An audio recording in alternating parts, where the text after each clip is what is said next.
Olá! A gente vai mergulhar fundo nas decisões mais quentes que saíram do Supremo Tribunal Federal esta semana. E olha, o que acontece lá no plenário mexe com a vida de todo mundo aqui no Brasil, de um jeito bem direto. Vamos entender como? Pois é exatamente aqui, nesse plenário, que as regras do jogo são definidas e valem para a nação inteira. Cada decisão que os ministros tomam, sabe, ela ecoa pelo país todo, moldando tudo, desde os nossos direitos mais básicos até o rumo da economia. Então, o nosso papo hoje vai ser o seguinte: a gente começa falando das decisões sobre direitos fundamentais. Depois, a gente olha para o impacto disso na economia e na organização do Estado. E no final, a gente amarra tudo para entender por que, afinal, tudo isso é tão importante. Bom, vamos lá. Começando pelo primeiro grande bloco, direitos fundamentais. Aqui, a gente vai ver de perto algumas decisões que mexem lá no coração da cidadania, desde a luta contra o racismo até a proteção de povos indígenas e de vítimas de violência. São temas super relevantes. Olha só essa frase. Ela veio do próprio tribunal e já dá o tom de uma decisão que foi, sem dúvida, histórica. Ao dizer com todas as letras que a desigualdade racial é uma triste realidade, o STF está fazendo algo muito forte. Está reconhecendo, oficialmente, que existe racismo estrutural no Brasil. Mas atenção, porque aqui tem um ponto importante na decisão. Apesar de o STF ter reconhecido o tamanho do problema, ele não chegou a dizer que o Estado falhou completamente, sabe? A abordagem foi outra. Foi mais no sentido de, ok, o problema existe, então vamos determinar que o governo melhore as políticas que já existem para combater o racismo. Outro assunto importantíssimo que foi decidido, a questão das terras indígenas. E o centro de toda a discussão era o tal do marco temporal, um conceito bem polêmico.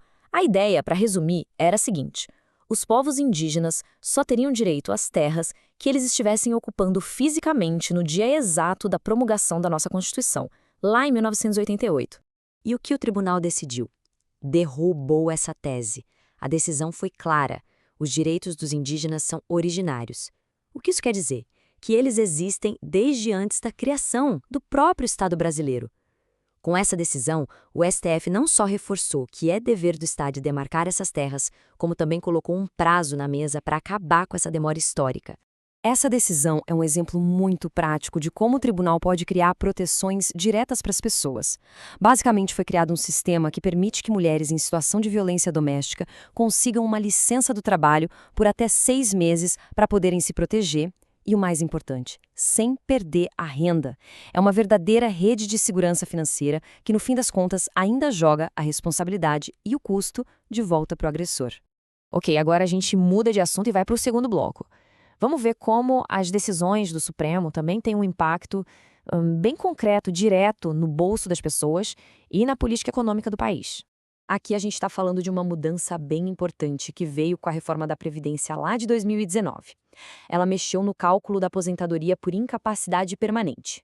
Antes da reforma, a regra era uma, geralmente mais vantajosa. Agora, o cálculo mudou. Ele começa em 60% da média de todas as contribuições e vai subindo um pouquinho, 2% para cada ano a mais de contribuição. E isso leva a uma situação que parece estranha, né? Um benefício que é para ser permanente pode acabar tendo um valor menor do que um auxílio-doença que é temporário. Pois é, o STF bateu o martelo e disse que essa regra é constitucional. O argumento principal foi a necessidade de garantir o equilíbrio das contas e a sustentabilidade do sistema de previdência no longo prazo. Agora, vamos para uma outra questão que sempre gera muita polêmica. Produtos que podem fazer mal para a saúde e para o meio ambiente, como os agrotóxicos, devem ter isenção de impostos? Essa foi a pergunta que chegou na mesa do Supremo. E a resposta, de certa forma, está nesse número aí, 60%. O que é isso? Foi a redução na base de cálculo do ICMS para agrotóxicos que o tribunal decidiu manter. Para quem não sabe, o ICMS é aquele imposto sobre circulação de mercadorias, então, sim, é um benefício fiscal e tanto. E qual foi o raciocínio por trás disso? Bom, a maioria dos ministros seguiu uma linha mais econômica. O argumento foi de que os agrotóxicos são insumos essenciais para a agricultura. Então, se tirassem esses incentivos, o custo de produzir alimentos ia subir e isso ia pesar no bolso do consumidor final e também na competitividade do nosso agronegócio. Falando em economia, teve também o caso da Eletrobras. Aqui, o Supremo validou o modelo de privatização. E qual era a grande questão? O poder de voto do governo foi limitado a 10%, mesmo ele ainda sendo um acionista gigante. Só que, em troca, o Estado ganhou mais poder em alguns conselhos estratégicos da empresa. Foi tipo uma busca por um novo equilíbrio de forças, sabe? Bom, e com isso a gente chega no nosso último grande tema do dia: a organização dos poderes do Estado. Agora a gente vai ver como o Supremo atua definindo as regras do jogo do próprio governo, sabe? Para garantir aquele sistema de freios e contrapesos que é essencial para a democracia. Aqui a decisão respondeu aquela pergunta clássica, tá, mas quem fiscaliza o fiscalizador? O STF colocou um ponto final nessa dúvida.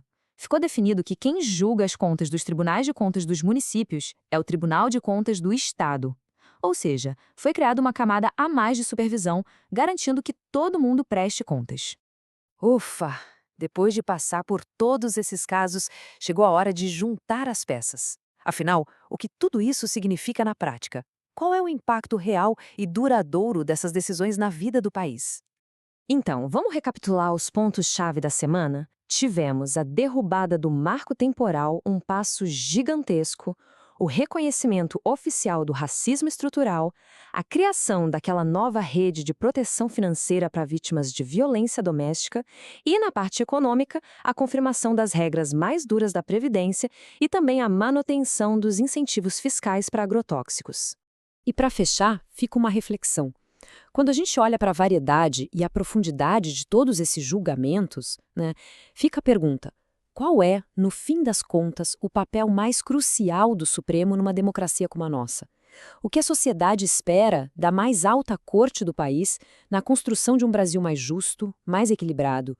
Bom, essa é uma resposta que continua sendo escrita semana após semana lá no plenário.